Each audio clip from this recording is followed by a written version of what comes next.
فَأَيَّدْنَا الَّذِينَ آمَنُوا عَلَىٰ عَدُوِّهِمْ، تو ہم نے مدد کی ان کی جو ایمان لے آئے تھے ان کے دشمنوں کے خلاف. فَأَصْبَحُوا ظَاهِرِينَ، بالآخر وہی ہوئے غالب جو عیسیٰ کے ماننے والے تھے علیہ الصلوۃ والسلام. اب یہاں بھی یہ نہ سمجھیے کہ یہ 2-4 دن میں ہو گیا، اس میں صدیاں گزری ہیں. For 3 long centuries، 300 برس تک یہودیوں کی اور عیسائیوں کی چپقلش چلی ہے.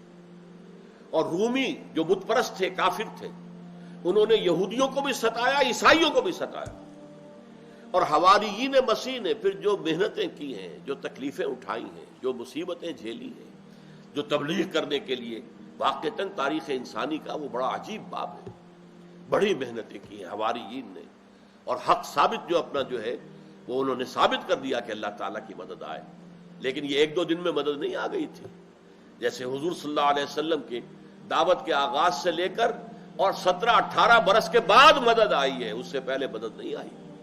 ہاں تحفظ کچھ دیا گیا، غار ثور میں بھی حفاظت کا سامان کر دیا گیا، وہ علیحدہ بات ہے.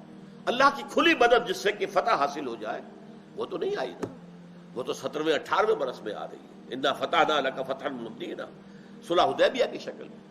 اسی طریقے سے اصل میں جو پھر مدد آئی ہے جب کانسٹنٹائن ایمپرر جو تھا رومن، وہ عیسائی ہو گیا، اس کے ساتھ ساری مملکت رومن امپائر عیسائی ہو گئی.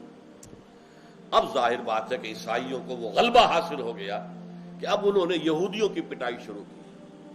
کئی صدیوں تک پھر یہودی جو ہے وہ شدید ترین پرسیکیوشن عیسائیوں کے ہاتھوں ان پر ہوئی ہے.